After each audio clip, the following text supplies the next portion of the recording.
pledge allegiance to the flag of the United States of America and to the republic for which it stands, one nation, under God, indivisible, with liberty and justice for all.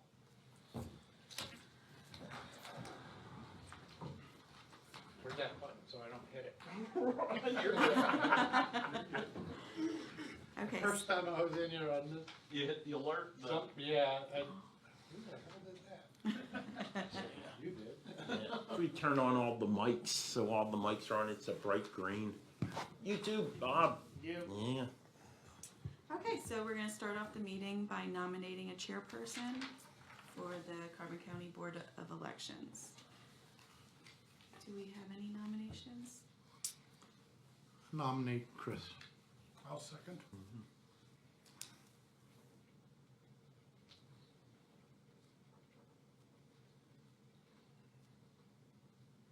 Are we all in favor? In favor, yes. I'll abstain. Yes.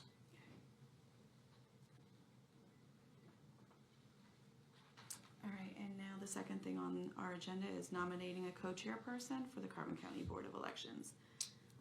Nominate Ron. I'll second, Ron. Okay. And all in favor? Aye. Aye. Aye. Thank you.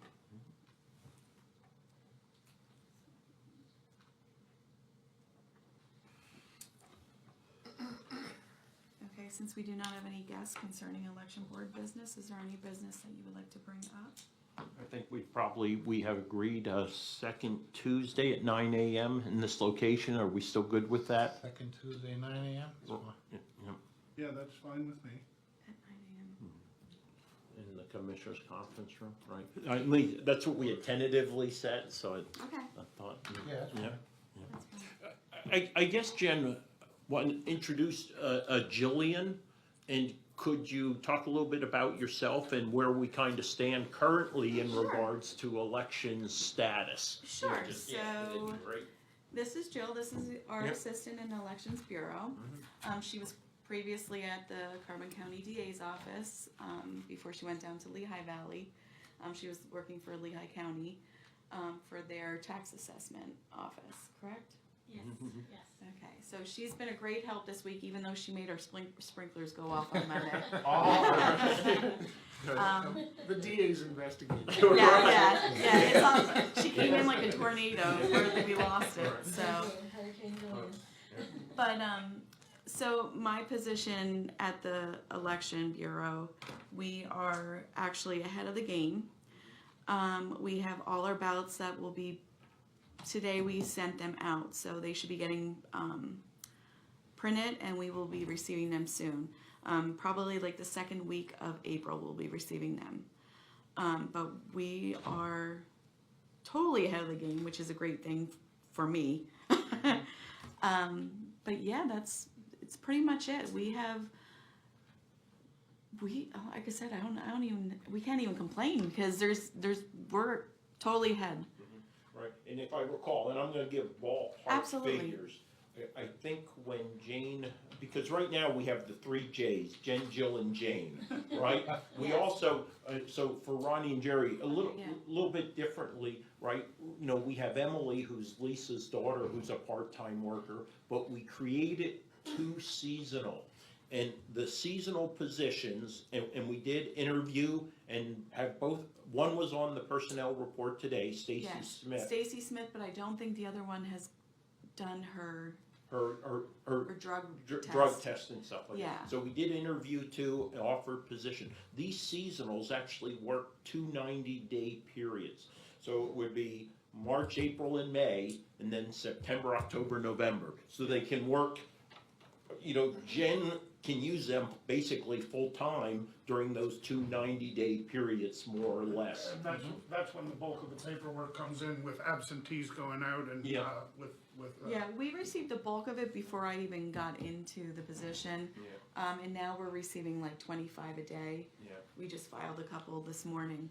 Yeah. But it's like 25 a day, and then I know they said at the like middle of April it starts to get a little hairy too.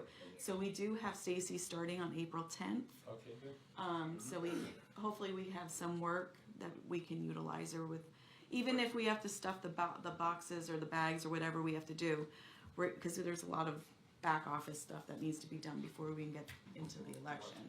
And the ballpark figure was about 2,200 requests for mail-in ballots. I think it was about 1,700 or so, maybe on the Dem side, and Yes. then the remainder were on the Republican side. I mean, between 2,000, 2,200, something like Yes, that. yeah. That was like a week or so ago when Jane gave that to me.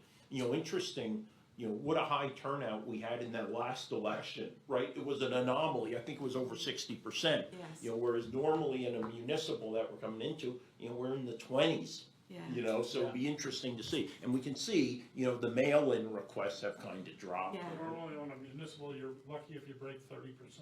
Right. And think about the lack of contested races on this one. Right. You have at least three row officers that aren't even contested. Yeah. Yep.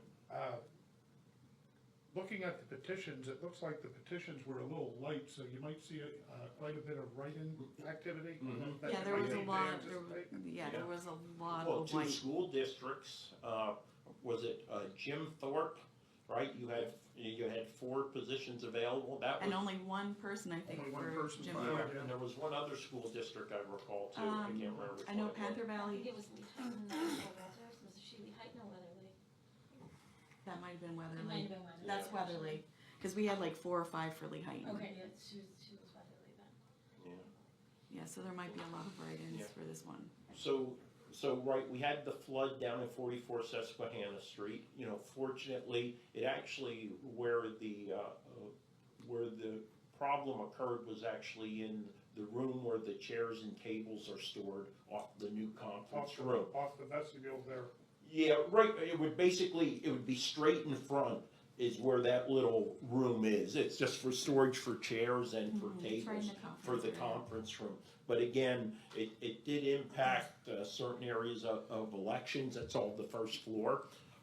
Into the entryway, right? Or the entry, I don't call it a vestibule, Mm-hmm. Yeah, but yeah, the the lobby or that whatever. lobby of the elections. It Mhm. did go into where My we do store, office. your office. It did go into where we store equipment, but everything was elevated. There's Uh, some bags that got a little yeah, wet, Yeah, in the one in the back, all the way in the back, Yeah. because we ran in after we knew it was water. The 3 of us ran back in and picked the ones up off the floor, Yeah. but we completely forgot that there were more in that back room, but they weren't allowing us to go in because the electrical outlet was on the floor. yeah, we have floor outlets, you know. Oh, So they're yeah. like, you need to get out. So we're like, okay, we're good. All right. Well, we have testing certification getting ready to take place, do we not? Yes, When will yes, that April take place? 10th. April 10th? April Yeah. 10th. the So whole I'd week. invite Ron and Jerry to stop down. Yes, I do have a to see letter that. that's gonna be going out to Yeah. you guys, Okay. regarding that, but yeah, it will be the 10th through the 15th, I think it is, Mhm. so. Okay. Thank you. Yep. What else? Is there anything else that's up? Not at this time. I have some stuff here. Yep. And I know we've discussed, and Jillian, you and I have discussed this too, all the litigation here. And we have some dispositions, but not really a lot of clarity here. Now, with mail-in ballots, I'll refer to mail-in ballots, absentee ballots, anything that has to be actually mailed in. There's a question of when there are defects on the outside of the envelope, what to do with that, and that could be missing signature, missing date, or an incorrect date, which is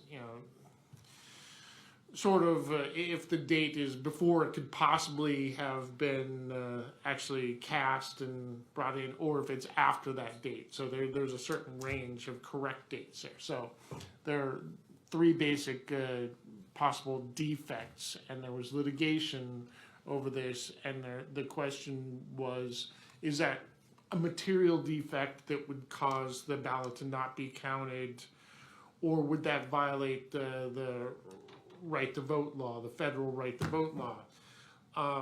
Now, the PA Supreme Court determined that we are to set aside those defective ballots and not count them. But they punted on the question of whether that would violate the federal law. So that's still just a gaping hole. We don't have any clarity there. But that brings up the question, what does the Election Bureau do then when they receive a defective ballot, or when somebody comes in, because we don't have ballot boxes, and that's a whole other thing here. But so if somebody wants to bring it in instead of mailing it, or mails it, and we have a defective ballot, can you cure it? Can you call that person and say, hey, you're missing the signature, or the date is wrong, or it's missing? Now, we got a recent decision from the Commonwealth Court that says that jurisdiction for an action challenging a county board's development and implementation of notice and cure procedures properly lies in the respective county's Court of Common Pleas, which means every man for themselves. We don't have any uniform guidance from the state. And this was just, I think, last week we got this decision. So there's no avoiding this, and everybody's a bit frustrated with this, but basically we're going to have to come up with a policy what to do. Now one thing we can do, and we've discussed this, is when somebody does walk in a ballot, that they otherwise could have mailed, yes, ask them to just hold it up before you accept it, and make sure that it has the signature and the date is in the correct range anyway. So you can tell them, hey, it's missing that signature, can you do it? But once it's turned over, that's the question is. So we're at least reducing the possibility down to the mail. Right, but Yeah. ultimately, we do have to make the decision to cure or not to cure. Yeah, now, the court is saying that it's up to each Court of Common Pleas to determine, make this, and obviously there's going to be conflicts between counties here, that one Court of Common Pleas may say that the curing is allowed, one may say that it's not. But the question is, And like, when, the inconsistency between county is gonna be your next legal challenge, because not every county's doing Oh, it. we already all did it differently in the last election. We had conversations with all our peers, everyone was all over the place. Some did, some didn't. Carbon County did not. We made the position. I'm guessing we were in the minority though, of not curing ballots, but we did not cure. yeah, So can I ask, how many ballots were we talking that were of this questionable nature? Do we know? Do you recall? I I'm remember gonna we say- talked the number, but I can't remember. yeah, I'm gonna say it was more than 10, less than 20. Well, that's what I wanted to Yeah. point out, that it's not a significant number. No, but anybody that's disenfranchised It'll- for any it'll reason challenge is a it. serious matter. Yeah, But oh my. basically, there are going to be lawsuits no matter what happens. I can't say it's going to happen in Carbon County because we have relatively low numbers, but there is going to be a lot of litigation here. I wish the General Assembly would take care of this, but they risk angering constituents on either side, so they're kind of leaving it up. So it's really going to be up to us. What are we going to do? Are we going to, if the Election Bureau receives quote unquote defective ballot, well, the envelope at least is defective, should they call that person, allow them the opportunity to come in to cure it? Or I think, Do we just- what was past practice before the last election? It was, we took care of Carbon County residents. That's the best way I could say it, right? Okay. We gave the courtesy call. There's merit to doing that. Yeah. Again, though, once we made the decision last election to stop, we told the election director and Jane, you will no longer do that because we made the conscious decision to not cure. Well, yeah, because you get into the gray area, then someone can challenge the county, well, you didn't contact me. So it's either, and there's no easy way around it, because someone's always gonna challenge, you know. No matter what you do, you're damned if you do, damned if you Right. don't. So, in my opinion, it might be better if we don't. And just treat everyone fairly. You had the opportunity. It was not the county's fault that the ballot was improperly completed. Cause if you try to correct and someone is missed, Yes. then it creates a whole nother problem for the county. Yeah. So, you know, Yeah, then you'll have It- given that right back to somebody, but, you know, just It- inadvertently Yeah, so- disenfranchise So somebody else. to eliminate the idea that you have a pile of corrected and a pile that didn't get corrected, and then someone says, well, you never notified me, I should be over in this pile, yeah. I would rather say, because of how few we have, not to open that can of worms and start, having our election staff calling people to make the correction, because, you know, God forbid someone doesn't get that call, or somehow doesn't get in to make the correction, and then they're gonna be challenging us, you know, well, I should have been able to come in here because you notified me, you know. I think we should, best practice would be to keep the old practice, and just not do it, not, you know. Jerry, thoughts? If it Before we worked- put it to a vote. If it worked last year, then I'd say that, you know, I agree with Ronnie. Yeah, I think Ronnie makes a good point about the challenge with communications, because you do not have to put your phone number, add that to the voter rolls. Some do, some don't, some are from 80 years ago. Some we might not be able to contact, Right. in which case we just violated our own Own rule. policy. All right. Yes. And if there's litigation and the president judge decides otherwise, Well, then that's the policy we'll follow, but, so. Let me go ahead and make a motion. The motion will be, the motion I'll make is, let me use the term, not to cure. Not to cure. The motion is not to cure. Once the We ballot take- is in the possession of the election. Accept it. Yeah, Yeah, yep, accept yep, yep. So that's the motion. Do I have a second? I'll second that. All those in favor? Aye. Aye. Opposed? No. Motion passes. All right, Yeah. Oh, this is a good one. all right. That's all I had at this time. And that was the only big potential litigation one, right? Yeah, Yeah. yeah. Sounds good. Any further discussion necessary? No? All right, well, if not, then we'll meet on the second Tuesday of April at 9 a.m. In this room with no further business. I call the meeting of the election board adjourned.